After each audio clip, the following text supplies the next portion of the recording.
Second ఇయర్లో మంచి మార్కులు కవర్ చేసేటువంటి సబ్జెక్ట్ సెకండ్ ఇయర్. ఇక్కడ ప్రతి పాఠంలోనూ ఒక మార్కు ప్రశ్నలు ఉంటాయి. మొత్తం పద్యభాగంలో 6 పాఠాలు, గద్యభాగంలో 6 పాఠాలు. తర్వాత అలాగే వ్యాకరణ అంశాల్లో 4 చాప్టర్లకి ఒక్కొక్క దానికి 15 చొప్పున 1 మార్కు ప్రశ్నలు ఉంటాయి. ఈ 1 మార్కు ప్రశ్నలన్నీ చదివేస్తుంటే మనకి కనీసం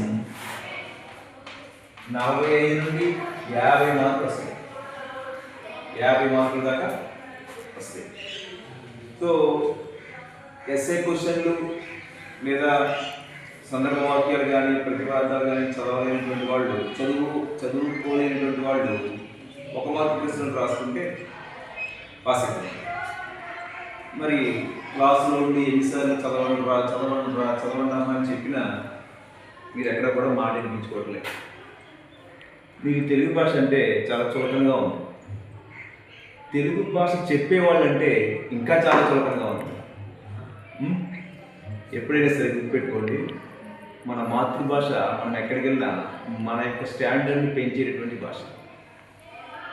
ఇంగ్లీష్ కూడా నేర్చుకోవాలి, అది మనల్ని ఇంకొక వేరే లెవెల్కి, నెక్స్ట్ లెవెల్కి తీసుకెళ్ళేటువంటి భాష అయినప్పటికీ మాతృభాష మాత్రం మన స్థాయిని ఎక్కడైనా నిలబెట్టేటువంటి భాషగా ఉంటుంది.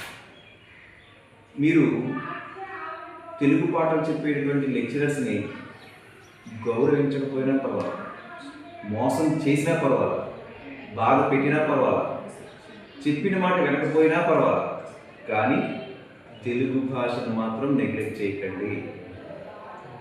10th క్లాస్ నుంచి ఇంటర్మీడియట్లోకి వచ్చారు, ఇంటర్మీడియట్ నుంచి మళ్ళీ డిగ్రీకి వెళ్తారు. ఒక్కొక్క స్టేజ్లోనూ ఒక్కొక్క రకమైనటువంటి అభిప్రాయాలు ఉంటాయి. 10th క్లాస్ వరకు ఒక రకమైన అభిప్రాయం, ఇంటర్మీడియట్ 2 సంవత్సరాలలో ఒక రకమైన అభిప్రాయం, డిగ్రీకి వెళ్ళాక కొత్త రకమైనటువంటి అభిప్రాయం ఉంటుంది. కానీ ఏ అభిప్రాయము ఎప్పటికీ శాశ్వతం కాదు. పరిస్థితులు అనేటువంటివి మారుతూ ఉంటాయి. దానికి అనుగుణంగా మనము కూడా మారుతూ ఉండాల్సిన పరిస్థితి వస్తూ ఉంటుంది. ఒక సందర్భంలో మనం చెప్పినటువంటి విషయాన్ని ఆ చెప్పిన కాసేపు చాలా బాగుంటుంది అనిపిస్తుంది, తర్వాత అది ఉపయోగపడవచ్చు, ఉపయోగపడకపోవచ్చు. కానీ చెప్పిన విషయంలో ఉన్నటువంటి కంటెంట్ని ఎవరైతే అర్థం చేసుకుని లైఫ్కి అన్వయింపు చేసుకుంటారో వాళ్ళు ఎప్పటికైనా మంచి పొజిషన్కి వస్తారు.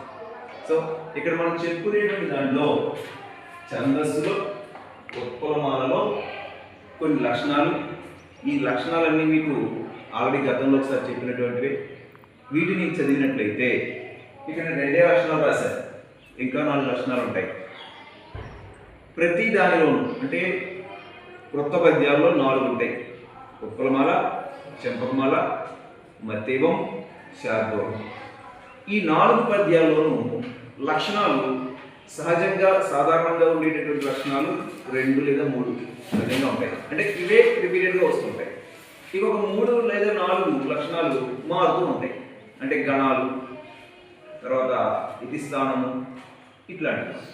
సో ఇవి నేర్చుకుంటే వృత్తాలకు సంబంధించి 1 మార్కు ప్రశ్నలో 6 మార్కులు, అలాగే వృత్త పద్యానికి లక్షణాలు సోదాహరణంగా వివరించబడి దానికి 6 మార్కులు వస్తాయి. వెరసి 12 మార్కులు మనకి ఈ ఛందస్సు నుంచి వస్తాయి.